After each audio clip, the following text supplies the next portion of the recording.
I am Don Tess, better known as the Don of Beer. And I am Mem Sutter, better known as Pints and Panels. Welcome to a special bonus episode of the All About Beer podcast. Every episode, we take a deep dive into one topic in beer. In this bonus episode, we're going to talk about Flanders, the legendary region of Belgium, where many unique and iconic beers are brewed. But first, please visit allaboutbeer.com and follow us on social media at allaboutbeer. And please visit allaboutbeer.com/support to support this show and others. Em, Yes, have you been to Flanders? of course I have. Have you been to Flanders? Um, I think I have. Wait, but you think? What does that mean? I'm geographically ignorant enough to not know exactly what defines the borders of Flanders. Well, I feel like this episode will really help you then. Exactly. Wonderful. So that I can be I can appear less foolish in the future. Sure. Yeah. But anyway, Flanders is great. Yes. Flanders is a lovely place, lovely cities, food, culture, the beer, very, very architecture. It's a lovely the place. Landscape. Yes. Belgium is one of the countries I've been to the most. Oh, really? Yes, I think I've been to Brussels at least 7 times. 6. Oh my God. Yeah. Oh, I'm a fan. I'm a super fan. Yeah, apparently. Wow. And Flanders, and then actually I was just in Flanders in November to visit our guest actually, and have dinner with him, and it was lovely. And it's just a great, like, Flanders. A lot of people in the States and our listeners are probably know Flanders Red, Oud Bruin, but it's so much more than that. And I'm excited to dig in with our guest today to discuss everything Flanders has to offer. Okay, well, when he mentions things, you have to act surprised, like it's the first time you ever heard. Okay, I'll do my best. Okay, but first, if you would like to help support the All About Beer podcast, please reach out to podcast@allaboutbeer.com. Speaking of supporting the show, here is a word from our sponsors. Ready for a getaway that blends culture, flavor, and centuries of tradition? Head to Flanders, the birthplace of Belgian beer culture. This year marks a decade since UNESCO recognized Belgian beer culture as an intangible cultural heritage of humanity, and there's no better moment to experience it firsthand. Explore Trappist monasteries, cozy beer cafés, and innovative breweries that keep Belgium's brewing legacy alive. Raise a glass to history, hospitality, and the spirit of Flanders, where every pour tells a story. Start planning at visitflanders.com. Brendan Kearney is a writer from Ireland who now lives in Belgium with his Flemish wife and 2 young children. He is the editor-in-chief of the website and podcast Belgian Smack. He has written for Lonely Planet, National Geographic Traveler Food, the Brussels Times, Parliament, Craft Beer and Brewing, Food and Wine, Good Beer Hunting, Pellicle, and Ferment. He's a BJCP judge, an accredited beer sommelier from the UK Institute of Brewing and Distilling, and a certified Cicerone. Brendan has been recognized as Beer Writer of the Year by both the British Guild of Beer Writers and the Irish Guild of Food Writers, and he was named Beverage Columnist of the Year by the International Association of Culinary Professionals in New York. He has won several awards for his international reporting from the North American Guild of Beer Writers, and his podcast, Belgian Smack, was awarded the Best Culture Podcast at the Belgian Podcast Awards. He's the author of the book Hidden Beers of Belgium, published by Luster Publishing. I am suddenly feeling inadequate. Welcome to the show, Brendan. Yeah, thanks for having me. I'm excited to learn everything Flanders in Belgium. Okay, so we love talking about beer. Everybody on this podcast loves talking about beer, but let's put that aside for a moment. Just tell us about Flanders. Where is it? A little bit of history and culture and what visitors can expect. Yeah, so I guess Belgium is kind of a strange country in terms of its makeup. It's divided into 3 regions. Flanders, which is in the north of Belgium. Then you've got Wallonia, which is in the south of Belgium, and then Brussels in the middle. But there's also another smaller region in the east called the East Cantons, and they all have their own language communities. I think about 60% of the population of Belgium lives in Flanders, and they are Flemish speaking. Linguistically, Flanders is, the official language is Dutch, but there are Flemish dialects. So it's hard to explain because when you speak to Canadian and American and an Irish person and an Australian, they can all speak perfectly to each other in English with their accents. Hmm. And Flemish people can speak to people in the Netherlands, but there are some dialects which make it so that other Flemish people in other parts of Flanders wouldn't understand, how they're speaking. And this is particularly prevalent with like older people. So there are on national television, which still, fries my brain. There are subtitles for the Flemish for people that aren't speaking in Algemene Nederlands, which is like the general, I suppose in England it would be like the received pronunciation or the Queen's English. So there are people like watching in Limburg, which is, in the east of Flanders bordering the Netherlands, who don't understand people speaking on the news from West Flanders close to France because of how different their dialects are. And that's, Oh. and I've encountered it myself as I'm traveling across different places. So Limburg is much more singy and much more connected to sort of that Dutch Limburg province, whereas West Flanders is open vowels. They take a lot of words and phrases from French. They say that they speak with a hot potato in their mouth. Um, but you kind of have three main dialects. One is East and West Flanders, which is the old Flanders, and that was also there was a French Flanders over there as well. In the middle, you have Brabant, so the Brabantian dialect, which is like Antwerp and Leuven and kind of that those two provinces. And then over to the east, you have Limburg, which is like the one that touches the Netherlands, and to the south a little bit there's Germany. So it's the language one is a kind of a strange one. In terms of size, Flanders is pretty small, as is Belgium. I think Belgium is. I mean, if you're talking to an American audience, Belgium, I think, is the size of Maryland, and Flanders would be the size of Connecticut. So I think it's about 13, 14,000 square kilometers, population of about 6.5 million, and about 60% of the population of Belgium. Um, so that's kind of where it sits. France is to the west, the Netherlands and Germany to the east. And then you've kind of got across the North Sea, you've got, of course, the UK and Ireland. So yeah, it's very It's centrally located in Western Europe, and it has historically been a thoroughfare for people getting to other places and building empires, in different spots. So it's kind of had a lot of influence from different cultures. it sounds fun, actually. I think it's crazy that there's certain people that can't talk. Like I'm from Connecticut and I'm like in my head I was like I live in the middle and so like but what if I couldn't talk to someone from like Danbury, which is like an hour away from me by car? Like that's wild to me. I think it's Yeah, I true mean, in parts of the UK too, like even with English. Like the English is so, there definitely would be an element of that. Yeah, in the UK, maybe in Ireland as well. I mean, it's not. It's something that it was surprising for me though because like it's real. It's on the ground real. So, for example, um, when there's a famous TV character called Hirit Galawart who has a famous scene that everyone in Belgium knows and everyone in Flanders knows, where he's trying to talk on the news and they're subtitling him underneath and he starts getting angry that he's being subtitled and it's like a sort of a comic piece. He's a famous character. But I mean, in real life, when I went to my wife's sister's wedding, they got the two families to stand opposite each other and talk to each other in their dialects, and they're both Flemish families, like they're both from Flanders. And they had to say a phrase in their dialect, and the other family had to confer as a game and guess what the hell they were talking about and what it meant.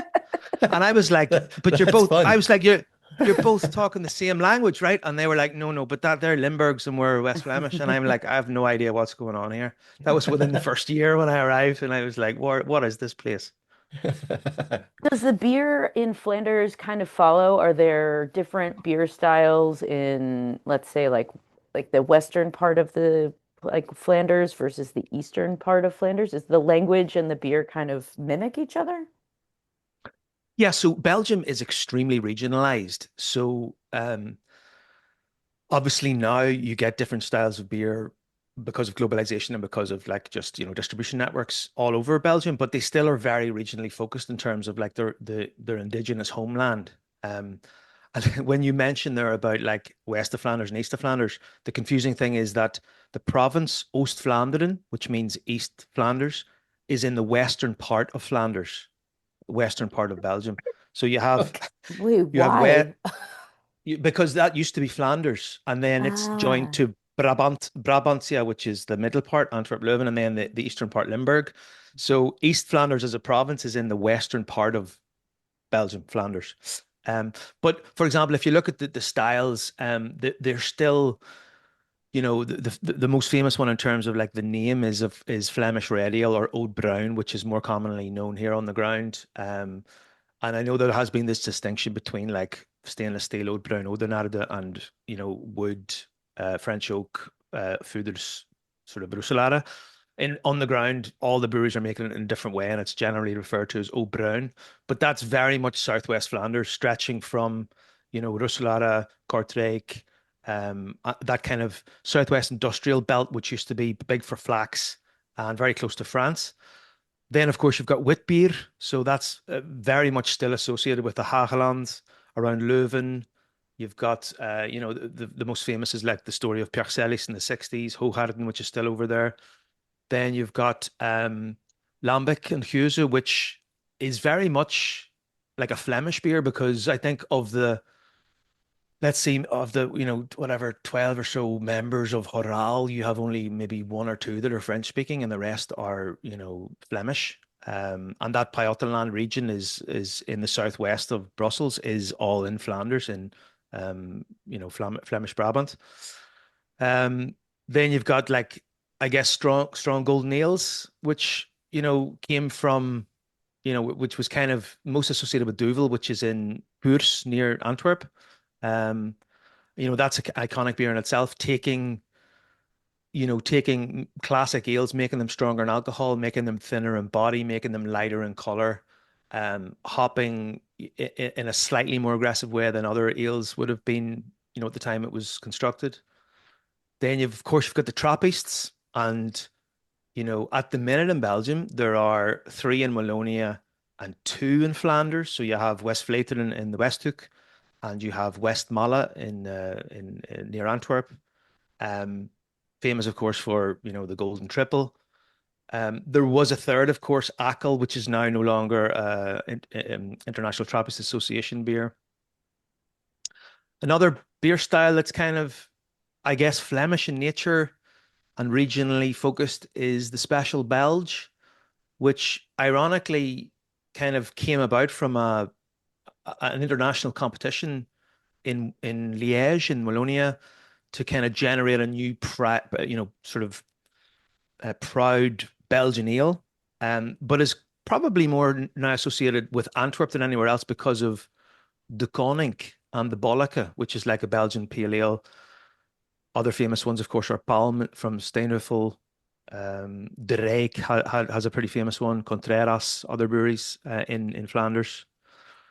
And maybe one that people don't really think about that much is brut beer. So, um, beer that is produced in accordance with like méthode champenoise.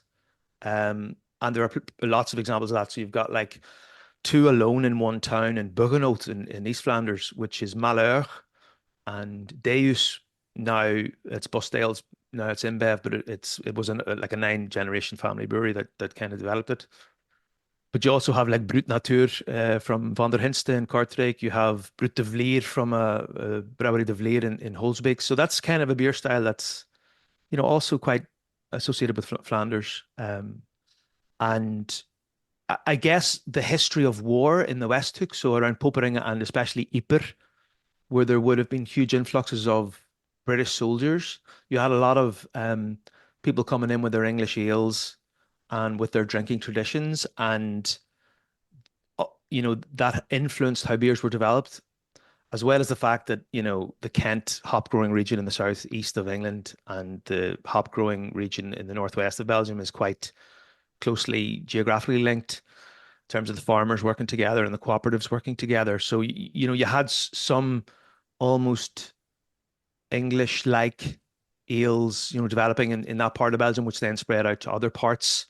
and maybe even influence beers like Duvel later on. Um, that tradition is most obviously seen in Brouwerij Kazematten, which is like an old um, cave-like construction that the soldiers used to print a newspaper in, and now there's a brewery inside that old casemate, and it's pretty interesting location, and it's a really good brewery to visit. So yeah, I mean, and of course, other beer styles are made in Flanders. You have famous saisons from Flanders now, even though it's originally associated with Henegouwen, which is a bordering province in Wallonia on the west side.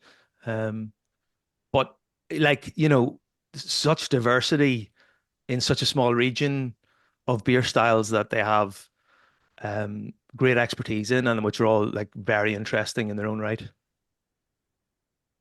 Um, that's insane. Like the amount of diversity That's in yeah. such as like I can't again, I'm going to go back to my home state of Connecticut. I can't imagine like yeah, we have different styles and like beer styles, but the Not like like that. not like that.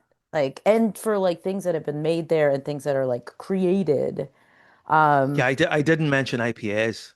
I know because Or we drank well and IPAs and I didn't and mention stouts pilsners. or porters. I also didn't mention glitter beers, or Well, we don't I don't really know have those what anymore. is I I don't don't know know. hazy I don't know what the hell you The guys are use drinking now, with but glitter in it would be kind of cool, don't you think? Uh, No, I just no, go. okay. I'm just joking. All right, let's go.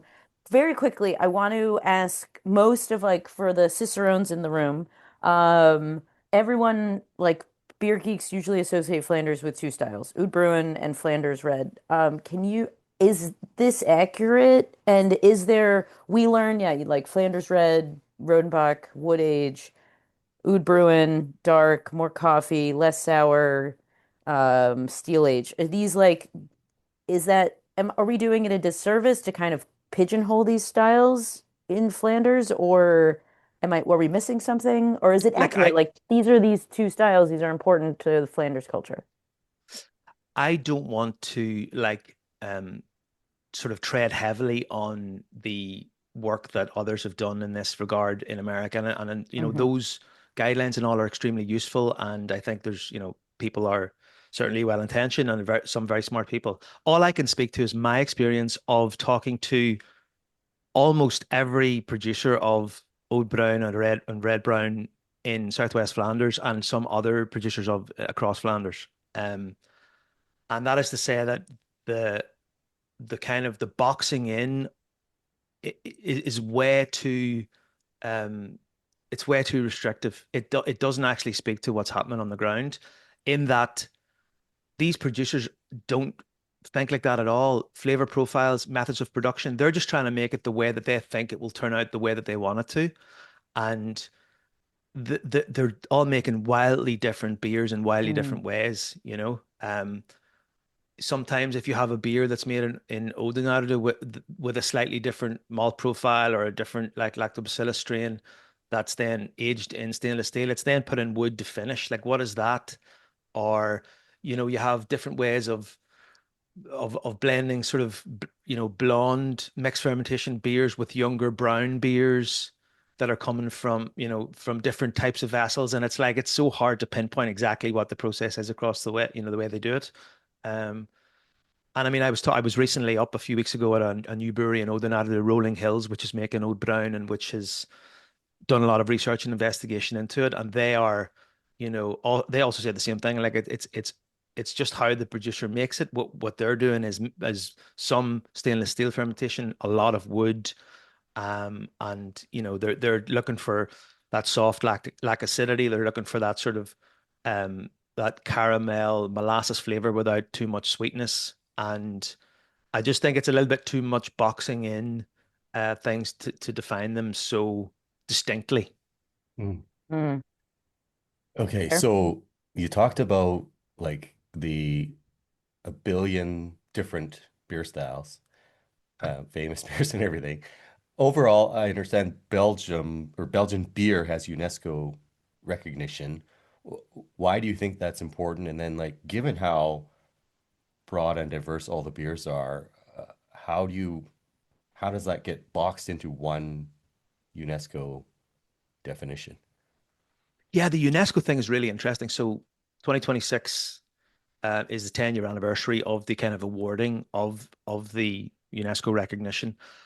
But it was, of course, many years in the making. Um, it's an award not to Belgian beer, but to Belgian beer culture.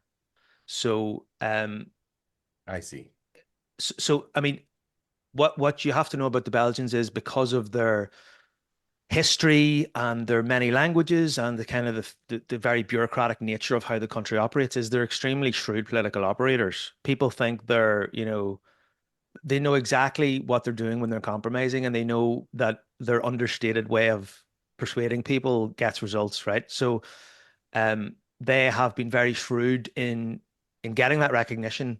The only country in the world of all the great beer nations to have that recognition, right? So, for example, one small thing that they did, which helped get it over the line in what is a notoriously difficult application process, is there are three language communities in Belgium. You have the Flemish, the biggest one, the Walloons, French speaking, and you have the German speakers, right? So German is an official language of Belgium. There are 100,000 people who speak German as their first language in the East Cantons, which is basically around two towns, Eupen and Saint Vith. And what the Flemish, through a politician called Sven Gatz, who was also a former president of the Belgian Brewers Association, they went to the German speakers and they said, look, you guys as a community have never put forward an application on behalf of Belgium. It's always been like the Eurovision, like all the other big competitions, like all the other big political organizations. It's always been 1 year Flemish puts in their thing and the Walloons put in their thing the next year. Then back to the Flemish, then the Walloons. That means that the two biggest regions don't get into conflict because they're each getting equal sort of slice of the pie to protect their interests. But beer is too big. Beer is not Flemish and beer is not Walloon. So let's be bigger for once and let's go to the Germans and let's go as Belgium through a minority community. And what that did was that put their application higher up the docket than they would have got had the Flemish or the Walloons put in the application to UNESCO, which is, a massive international association with, I don't know, 187 member countries or something. So basically, when the Germans submitted, it was a minority community that was putting in their very first application on behalf of the country. So it basically got on the desk quicker than would have done, and they saved themselves a number of years. And Wow. they got, yeah. So basically, by giving the German speakers the glory, Belgium could become the first country in the world who was UNESCO recognized for their beer culture. They were also very clever in how they put the application together, because what UNESCO doesn't want is to serve the commercial interests of big breweries, right? They want the recognition to be of a long-lasting culture that stretches to lots of people. So they were able to basically put together an application which had signed letters and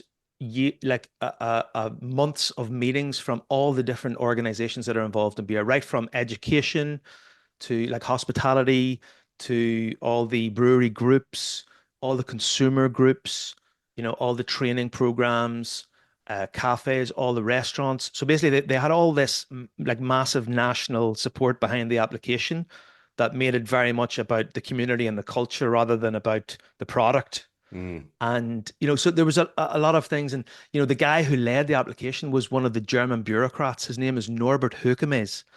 And, very fittingly, he actually owns a small brewery himself. So he was like already very immersed in the beer world, but he was also a very skilled, politician, and he could speak Politician. German, he could Yeah. speak French, he could speak Dutch, and he could speak English. So Cool. yeah, so I mean, what does it do for the country? It gives the country a sort of a leg up above everyone else, who all the other great beer nations. It is a boost to the beer tourism of the country. It gives the people in the beer community a confidence in what they're doing and a pride in what they're doing. And, I think it's a platform to, trying to maintain the culture that Belgium has now in, ever increasingly difficult circumstances. Yeah. Well, you mentioned beer tourism, and we'll get into that a little bit. But first, a word from our sponsors. If you're dreaming of a trip with character, charm, and world-class flavor, Flanders is calling. It's been 10 years since UNESCO honored Belgian beer culture, and Flanders invites you to celebrate this milestone where it all began. Walk through brewing traditions that span generations, meet passionate makers, and savor beers you won't find anywhere else. Come discover why Belgian beer culture is more than heritage, it's a way of life. Plan your journey at visitflanders.com. We are back. So, Brendan, thank you so much for talking about Flemish beer and beer culture. I want to know personally, though, what are some of your favorite breweries to visit in Flanders? Oh, that's a great question. And you've never been asked it before? Come on. No, I mean, well, I think it's a different question to some of your favorite breweries. I think some of the favorite breweries to visit, Yeah. I mean, in terms of sort of the more maybe the more known larger regional family brewers, I think some of them are very interesting to visit because of their history, because of their location. For example, if you've been to Bruges, you'll probably know the Halve Man. I think the Halve Man is one of the most visited breweries in the whole of Europe, because Bruges is a big tourist destination. But it's a very interesting brewery, and I think it's a really fun visit to do.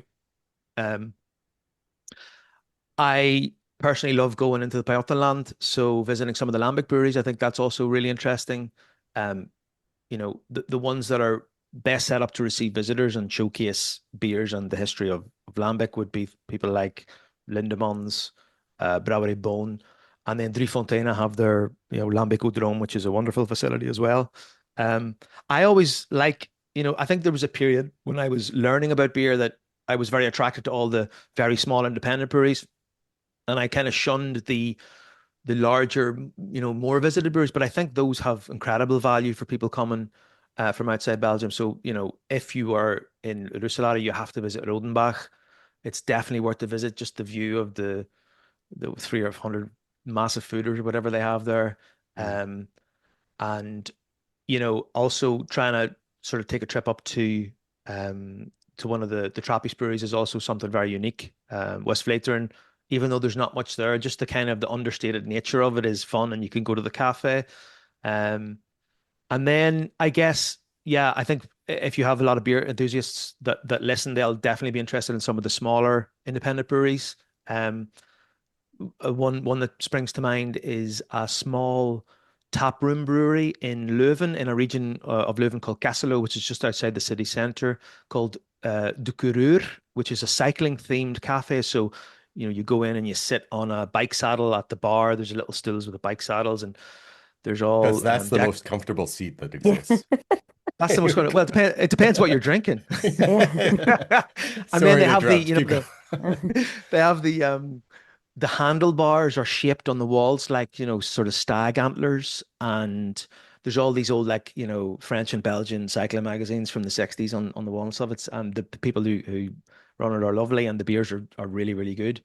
And they don't, it's one of these places that they don't package. So if you want to drink their beer, you have to go and drink it from their keg beer in their tap room.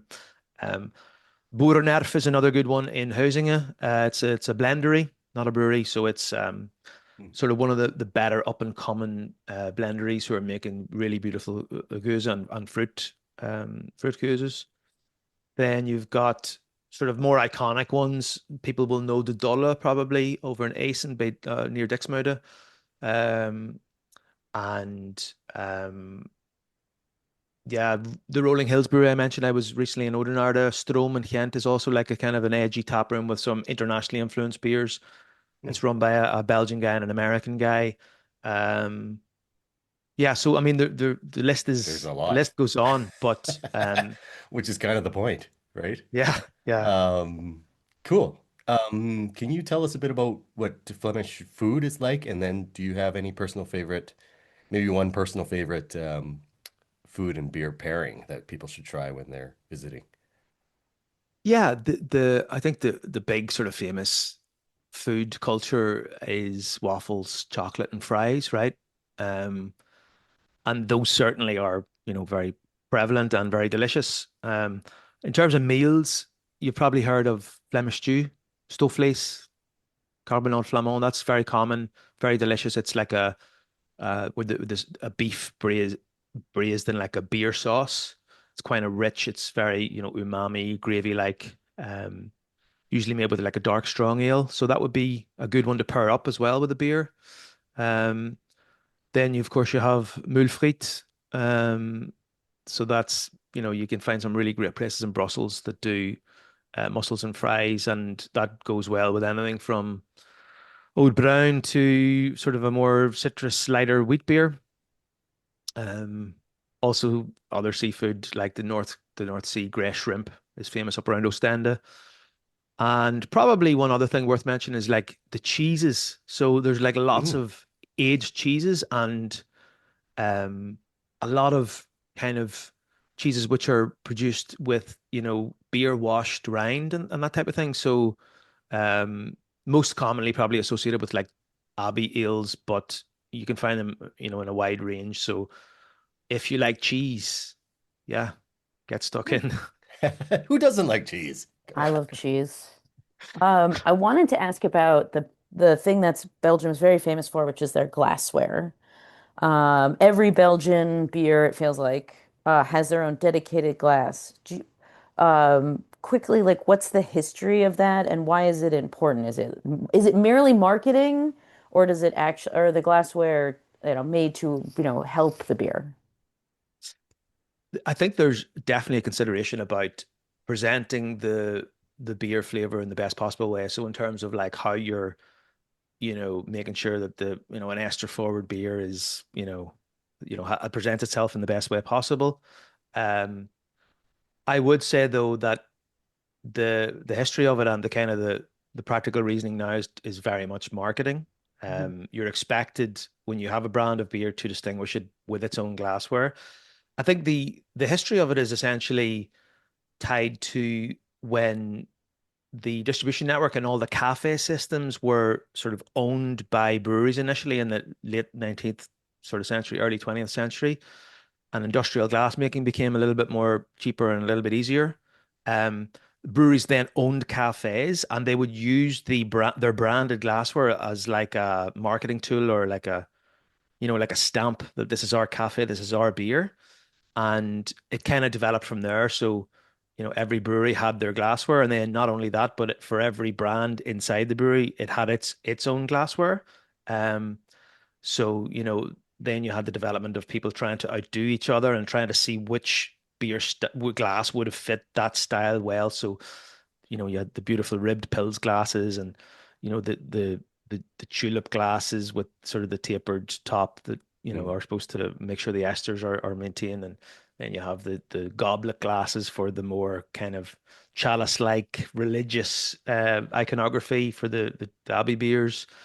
Um, and I mean, I think it was so prevalent in Belgium that other countries were influenced. For example, I remember speaking to some people that manufactured corks and manufactured glassware for champagne houses, and they were all saying that all the French champagne houses and French wineries would look to what Belgians did with their glassware and their bottling to be inspired for how they would present, their products. So I think Belgians have always kind of been ahead in that regard. And it's tied to the whole theater of Belgian beer. When you go in and you have the long menu of beers and you sit down on these, wooden tables and very simple wooden chairs, and you're presented this beautiful glassware, and there's a little bowl of cheese with celery salt beside it, and the foam is like billowing over the top of the glass, but never outside of the glass, and everything is cleaned, and that's that's the kind of the theater of Belgian beer is a joy in and of itself, which is part of the culture of like drinking beer in Belgium.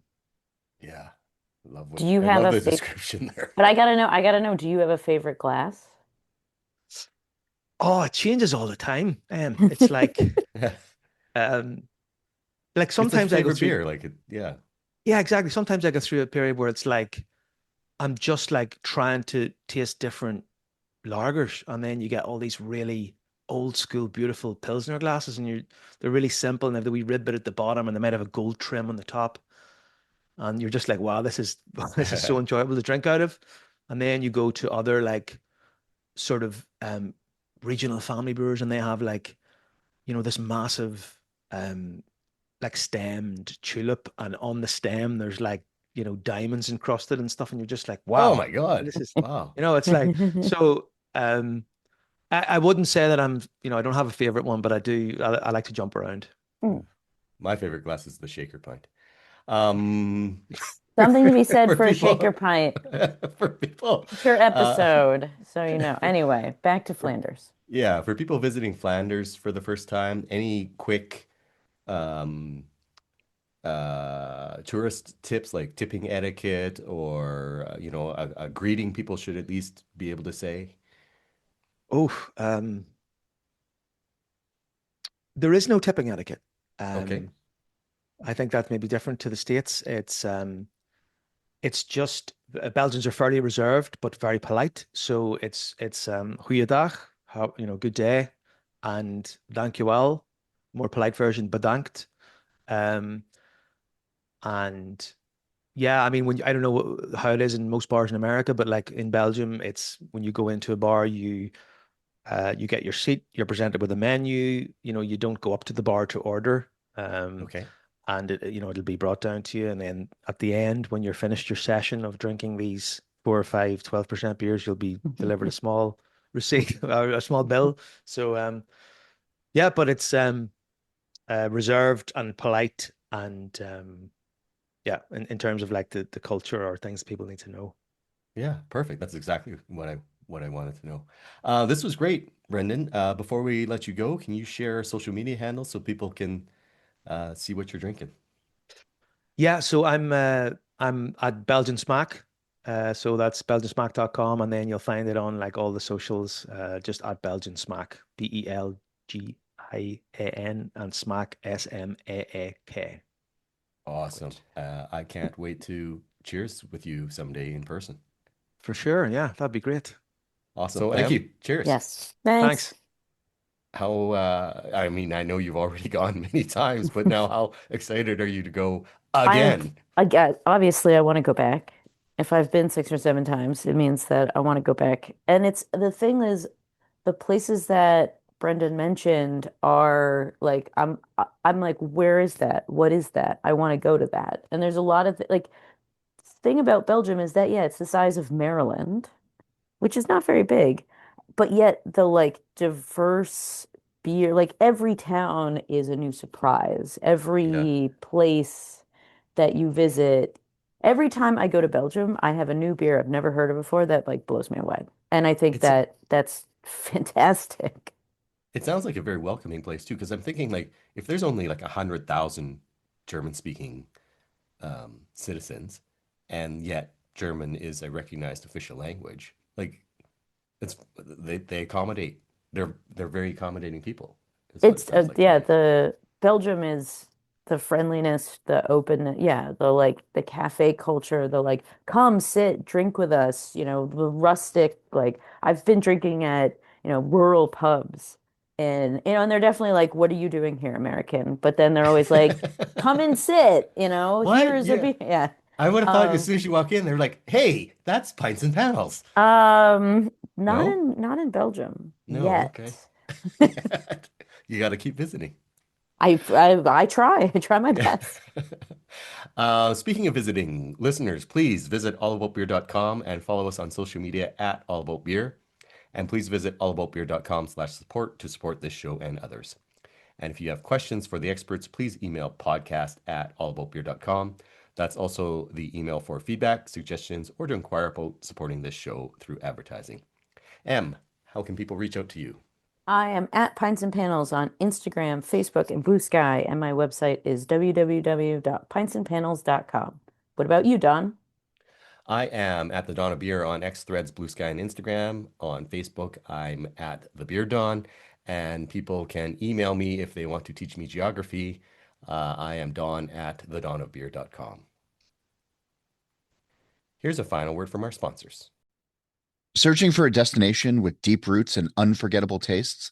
Discover Flanders, home to one of the world's richest beer cultures.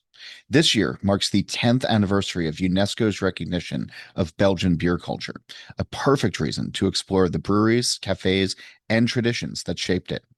From monastic brewing to modern craft, every sip connects you to centuries of expertise. Experience the warmth, the stories, and the spirit of Flanders. Begin your adventure at visitflanders.com. This show is produced by All About Beer. Visit allaboutbeer.com for articles, notes on this show and others, and to connect via the newsletter and social media. Cheers. Cheers, everyone. Bedankt.